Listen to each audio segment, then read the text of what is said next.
ऐसा माना जाता है कि सपा के गुंडों ने मायावती के साथ उस गेस्ट हाउस वाले मामले में जिस तरह से गुंडागर्दी की, उसकी वजह से ही उसके बाद से मायावती ने साड़ी पहननी छोड़ दी। सपा के गुंडों की गुंडागर्दी 2 जून 1995 को शाम 4 बजे शुरू हुई और वो लोग इतने निरंकुश थे कि उन्होंने गेस्ट हाउस का पानी और बिजली तक काट दिया था। जो विधायक उस गेस्ट हाउस में मायावती के साथ मीटिंग कर रहे थे, उनमें से कम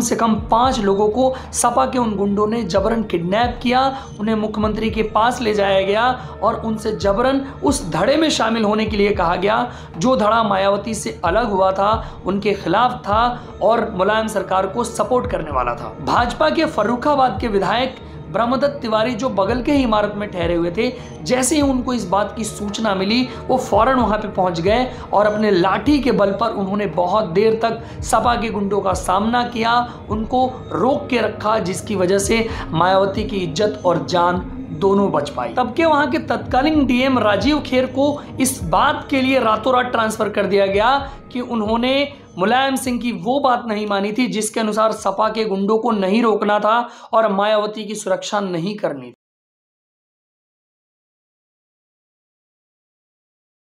नमस्कार, काले किस्से विद नीरज के इस एपिसोड में मैं आप सबका स्वागत करता हूं। आज के इस एपिसोड में हम काला किस्सा सुनेंगे मायावती के साथ घटित हुए उस दर्दनाक गेस्ट हाउस स्कैंडल कांड का, जिसने यूपी को ही नहीं बल्कि पूरे देश को हिला के रख दिया। उस कांड का जिसने मीडिया में जो एक इमेज थी मायावती की, उसको पूरी तरीके से चेंज कर दिया था। एक बड़ा जन समर्थन जिसके बाद मायावती को मिला था और जिसने पूरे यूपी के राजनीति का तख्ता पलट कर दिया था। तो आखिर क्या था ये काला किस्सा? आज के एपिसोड में मैं पूरे डिटेल में आपको सुनाने वाला हूं, इतने डिटेल में जितने डिटेल में अब तक शायद आपने नहीं सुना होगा। तो आइए बिना किसी देर के ये काला किस्सा शुरू करते हैं मेरे साथ। इस काले किस्से की शुरुआत 1995 में हुई। उस वक्त यूपी में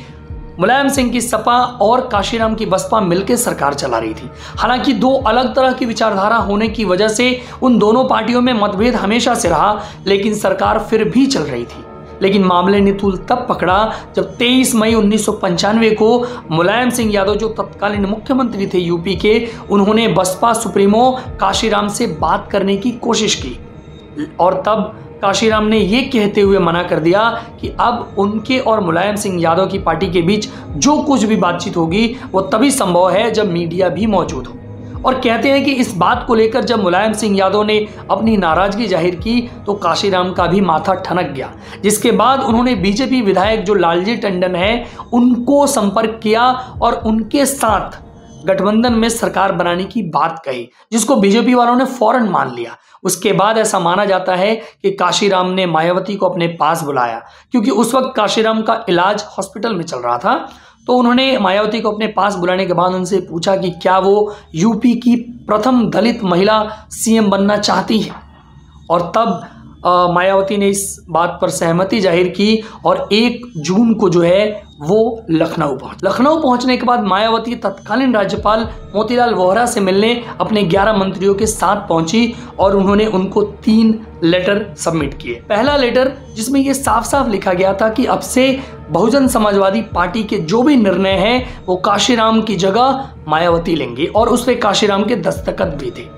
जबकि दूसरा लेटर जिसमें यह लिखा हुआ था कि बहुजन समाजवादी पार्टी जो है वो मुलायम सिंह यादव की सरकार से अपना समर्थन वापस लेना चाहती है, और उसमें उसके कारण भी लिखे गए थे। जबकि तीसरा लेटर उसमें यह लिखा गया था कि बीजेपी, कांग्रेस, कम्युनिस्ट पार्टी और जनता दल ये सब जो है वो बहुजन समाजवादी पार्टी को समर्थन देने वाले हैं और जिनके समर्थन से ये सरकार बनने वाली है। और उन तीनों लेटर्स को देखने के बाद, इस दावे को जानने के बाद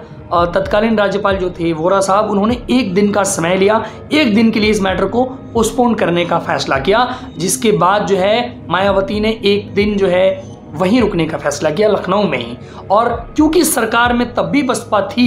उन्होंने उसी गेस्ट हाउस को चुना, स्टेट गेस्ट हाउस जो हजरतगंज इलाके में पड़ता है, जिसमें अतिथि जो भी स्टेट के होते हैं वो आके रुकते हैं, और मायावती जो है वो वहीं रुक गई। लेकिन तब उन्हें इस बात की बिल्कुल भी भनक नहीं थी कि उनके साथ क्या कुछ होने वाला है। अब तक मुलायम सिंह यादव को भी इस बात की भनक लग चुकी थी कि उनकी सरकार जो है वो गिरने वाली है, क्योंकि बसपा अपना समर्थन वापस लेने वाली है और बीजेपी, जनता दल, कांग्रेस और कम्युनिस्ट पार्टी के सहयोग से टोटल 282 विधायकों के साथ सरकार बनाने वाली है। और क्योंकि मुलायम सिंह ऐसा किसी भी हाल में नहीं होने देना चाहते थे, उन्होंने जोड़ तोड़ की राजनीति शुरू की और अपने इसी राजनीति की वजह से उन्होंने राज बहादुर नाम के एक मंत्री को तोड़ा जो बसपा का मंत्री था, और राज बहादुर को इस बात के लिए उकसाया, इस बात के लिए तैयार किया कि वो अपने साथ कुछ और विधायकों को भी तोड़े। लेकिन राज बहादुर महज 11 और विधायक तोड़ पाया। मतलब टोटल 12 लोग बसपा से टूटकर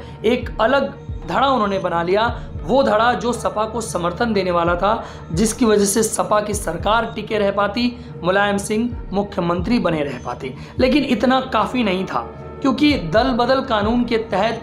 मतलब अगर टोटल जितने भी जीते हुए विधायक हैं उसके कम से कम 1/3 विधायक जो है वो टूटने चाहिए, तब जाके अलग धड़ा बन सकता है। और क्योंकि टोटल 67 विधायक थे जिसमें से सिर्फ 12 ही टूटे थे, मतलब ये काफ़ी नहीं था। अभी भी 8-10 और विधायक की कम से कम ज़रूरत थी जो एक नए धड़ा जो बना था उसमें शामिल होते और सपा को समर्थन करते। और इसी वजह से मुलायम सिंह ने ये फैसला किया जो बचे हुए विधायक हैं उनमें से कुछ लोगों को तोड़ा जाएगा, चाहे बल से हो, प्रेम से हो, जैसे भी हो, और ये सरकार बचाई जाएगी और मायावती और बीजेपी और अन्य दलों की जो एक अलग सरकार बनने वाली है उनके प्लान पे पानी फेरा जाएगा। और इसी वजह से, इसी मकसद के तहत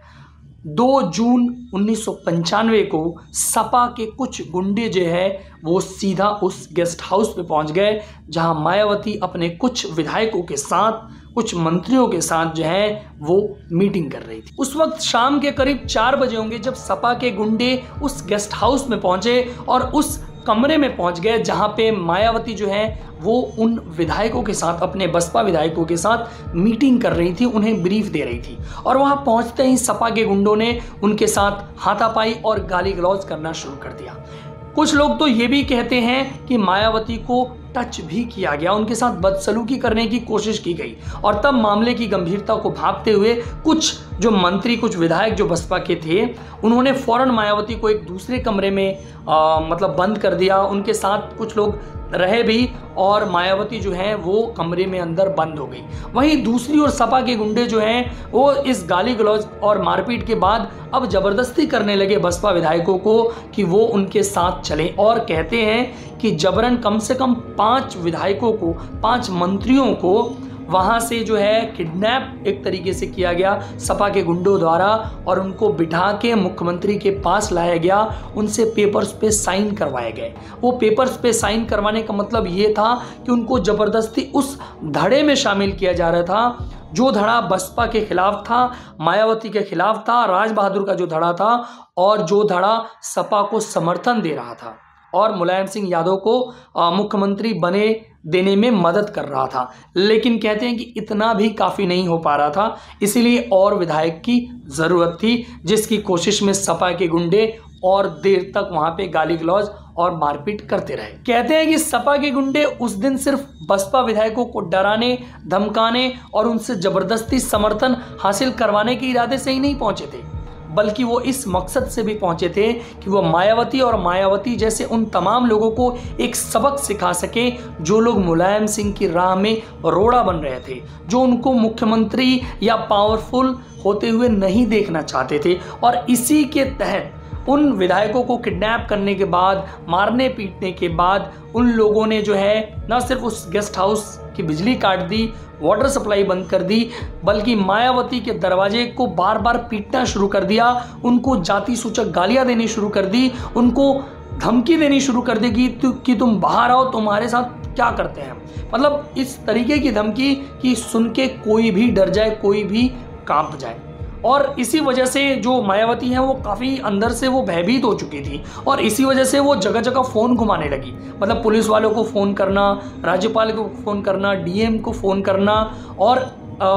यहाँ तक कि मतलब उन्होंने एक जो बीजेपी के विधायक थे फर्रुखाबाद से, ब्रह्मदत्त तिवारी, जिनको वो भाई मानती थी, उनको भी फ़ोन किया और मतलब ये फ़ोन का सिलसिला उनका चलता रहा। लेकिन सबसे जो हास्यास्पद बात थी, जो लोग बताते हैं कि पुलिस वाले वहाँ पहुँचे जरूर लेकिन वो एक मूक दर्शक बने रहे, वो चुपचाप तमाशा देखते रहे। एक पुलिस अधीक्षक जो हैं ओपी सिंह, ऐसा माना जाता है कि मुलायम सिंह ने उनका प्रमोशन जो है वो काफ़ी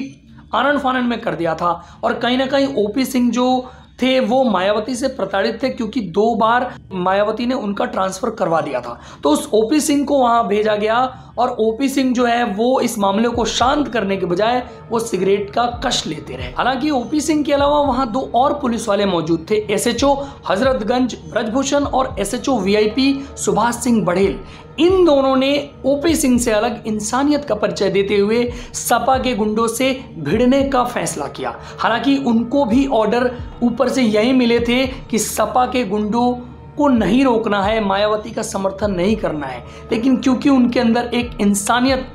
अभी जिंदा थी और क्योंकि उन्हें ऐसा लग रहा था कि इस मामले को रोकना चाहिए इससे पहले कि ये एक विकराल रूप ले ले, एक बहुत बड़ा मुद्दा बन जाए, उनको अपनी ड्यूटी अच्छे से निभानी चाहिए और इसीलिए वो लोग भिड़ गए। हालांकि ये काफ़ी मुश्किल था क्योंकि सपा के बहुत सारे गुंडे वहाँ पे मौजूद थे और जिनको रोकना बहुत ही मुश्किल था, लेकिन वो फिर भी भिड़े रहे। लेकिन जो असली काम किया इस मामले में वो ब्रह्मदत्त तिवारी ने किया। ब्रह्मदत्त तिवारी जो फर्रुखाबाद से बीजेपी के विधायक थे, वो बगल के इमारत में रुके हुए थे और वो फौरन वहां पे पहुंच गए और कहते हैं कि वो लाठी बहुत अच्छा चलाते थे और उस वजह से उन्होंने काफ़ी देर तक जो है सपा के गुंडों का सामना किया, मायावती की इज्जत बचाए रखी और कहीं ना कहीं जो प्रतिरोध है मतलब उन्होंने अपने तरफ से पूरा दिखाया, जिसकी वजह से कहीं ना कहीं आप बोल सकते हैं कि मायावती की इज्जत बच पाई। इन सब के अलावा भाजपा के कार्यकर्ताओं और मीडिया को भी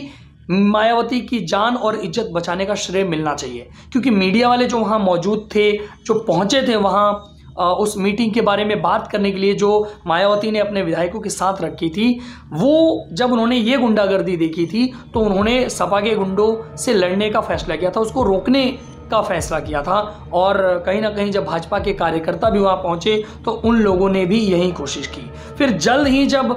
डीएम राजीव खेर ने अपनी एक एक्स्ट्रा फोर्स भेजी, वहाँ लाठी चार्ज करवाया, तो उसके बाद जो है ये मैटर जो है वो सॉल्व किया जा सका, यानी कि वो गुंडे जो हैं सपा के गुंडे वहाँ से हटे और कहीं ना कहीं तब जाके मायावती की जान बची। हालांकि मायावती जिस वक्त कमरे में बंद थी और तब जब उनको नॉक करके बाहर आने को भी कहा जा रहा था, तो वो चूंकि इतना डर चुकी थी, उनको मानो इस बात का यकीन ही नहीं था कि ये जो टेरर शुरू हुआ था वो ख़त्म हो चुका है और उन्हें बाहर आना चाहिए। उनको तो ऐसा लग रहा था जैसे उन्हें किसी साजिश के तहत बाहर बुलाया जा रहा है। बाहर बुलाने वाले जो लोग हैं वो सपा के गुंडे ही हैं और एक बार अगर वो बाहर आई तो पता नहीं उनके साथ कितना कुछ बुरा हो सकता है। इसीलिए वो काफ़ी देर तक बाहर ही नहीं आई और तब जब बहुत कोशिश के बाद जब उनको उनके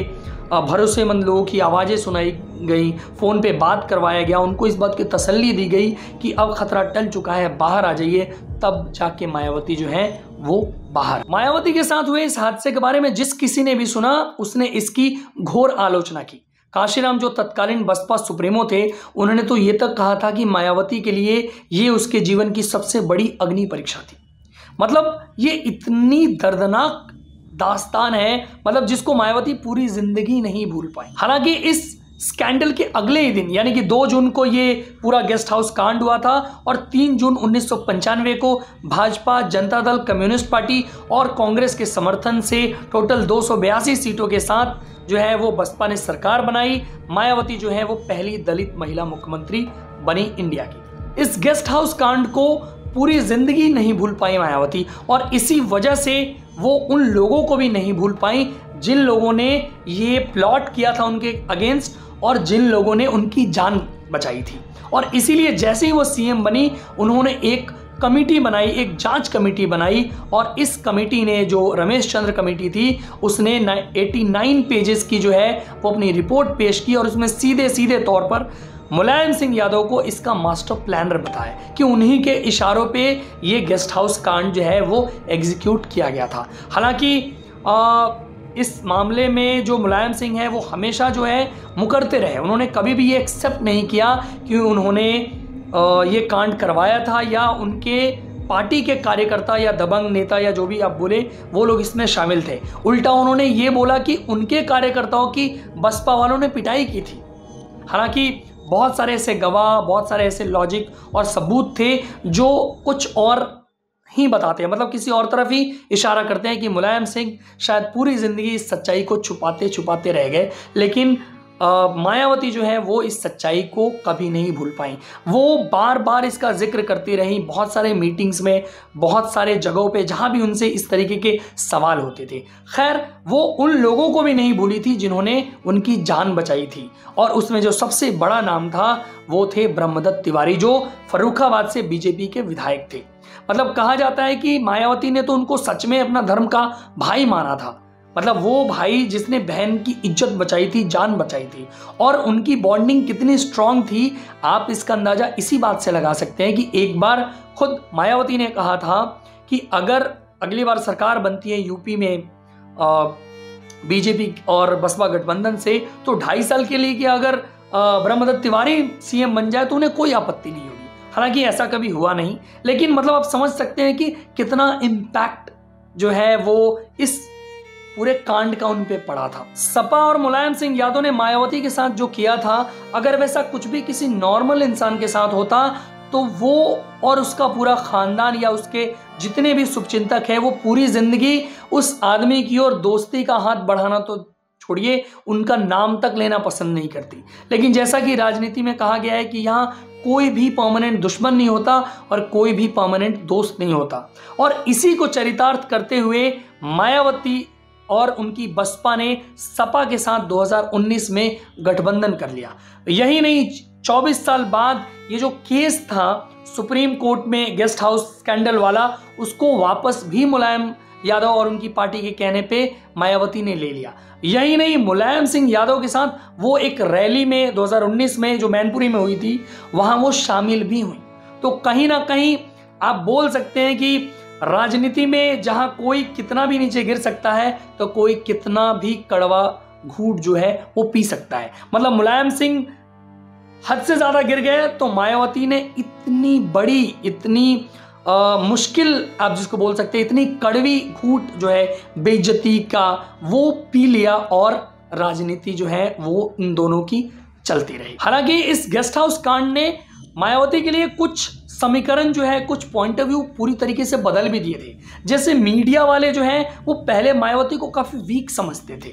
लेकिन इस गेस्ट हाउस कांड के बाद वो जिस तरीके से उभर के आई, सीएम बनी, जांच करवाया और इस मुद्दे पे बात करनी शुरू हुई, मीडिया वालों ने ये माना कि कहीं ना कहीं जो है वो मायावती एक स्ट्रांग पर्सनालिटी है और दलितों की एक बहुत ही मजबूत आवाज बन के वो उभरी पूरे देश में, और उन्होंने जितना टाइम भी राज किया वो मतलब बहुत पावरफुल रही। हालांकि बहुत सारे स्कैंडल, बहुत सारे घोटाले, बहुत सारी अनियमितताओं में उनका नाम भी रहा, जिसकी वजह से उनकी रेपुटेशन को खासा धक्का पहुंचा और आज जो है उनकी राजनीति में स्थिति काफ़ी खराब है। तो ये था आज का एपिसोड। उम्मीद है कि आपको इस काले किस्से एपिसोड से बहुत कुछ सीखने को मिला होगा, बहुत कुछ जानकारियाँ मिली होगी, आपको अपने नॉलेज में इजाफा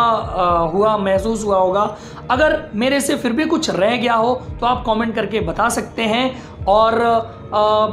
अंत में मैं बस आपसे एक ही रिक्वेस्ट करूँगा कि आप इस वीडियो को ज़्यादा से ज़्यादा शेयर कीजिए, क्योंकि आपका ये जो जेस्चर है, लाइक करना, शेयर करना, हमारे चैनल को सब्सक्राइब करना, ये हमें हौसला देता है कि हम और वीडियोस बनाएं, आपके नॉलेज को और बूस्ट करें और कहीं ना कहीं आपसे जुड़े रहें। अगर आप चाहते हैं कि हम ऐसा करते रहें तो आप प्लीज़ हमारे चैनल को सब्सक्राइब कीजिए, अपने दोस्तों में, जानने वालों में शेयर कीजिए, वीडियो को लाइक भी कीजिए। तो मिलते हैं काले किस्से विद नीरज के अगले एपिसोड में, तब तक मुझे इजाज़त दीजिए। जय हिंद, जय भारत।